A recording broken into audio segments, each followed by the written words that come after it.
દર્શક મિત્રો, હું છું પદ્મા અનિશા. તમે જોઈ રહ્યા છો લોક સામના ન્યૂઝ. તો જોઈએ આજના સમાચાર ભાવનગરથી અમારા રિપોર્ટર ભાવેશ ગોહિલ સાથે. શહેરમાં ભારે વરસાદની આગાહીના પગલે શહેર અને જિલ્લાની તમામ શાળાઓ બંધ રાખવા લેવામાં આવ્યો નિર્ણય. ભારે વરસાદની આગાહીના પગલે તમામ શાળાઓમાં આવતીકાલે રજા જાહેર કરવામાં આવી. ભાવનગર જિલ્લામાં ભારે વરસાદની આગાહીને ધ્યાનમાં રાખીને જિલ્લા વહીવટતંત્ર દ્વારા મહત્વનો નિર્ણય લેવામાં આવ્યો. વિદ્યાર્થીઓની સુરક્ષાને પ્રાથમિકતા આપતા આવતીકાલે તારીખ 24/7/2026ના રોજ શહેર અને જિલ્લાની તમામ શાળાઓમાં શૈક્ષણિક કાર્ય બંધ રાખવામાં આવશે. શહેર અને જિલ્લાની તમામ પ્રાથમિક, માધ્યમિક તેમજ ઉચ્ચતર માધ્યમિક શાળાઓમાં આવતીકાલ માટે રજા જાહેર કરવામાં આવી.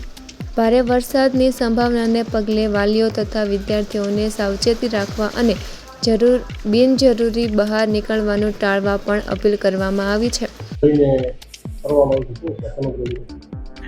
કાલે 24 જુલાઈના દિવસે વરસાદની આગાહીના લીધે અને રાજ્ય સરકારની સૂચના પ્રમાણે આપણે ભાવનગર જિલ્લામાં પણ તમામ શાળાઓ, તમામ કોલેજ અને તમામ આંગણવાડીઓ આજે શૈક્ષણિક કાર્ય માટે બંધ રાખવામાં આવી છે.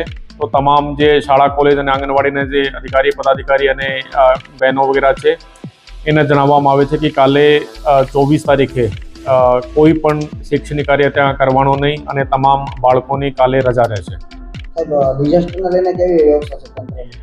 ડિઝાસ્ટરના લીધે તમામ અમારી તૈયારી છે. આમ ભાવનગરમાં બહુ આજે પણ 2 ઇંચથી વધારે કોઈ પણ જગ્યાએ, કોઈ પણ તાલુકામાં વરસાદ નથી. પણ જ્યારે પણ વધુ વરસાદ થશે ત્યારે બધી પરિસ્થિતિથી એટલે કે વહીવટીતંત્ર સજ્જ છે.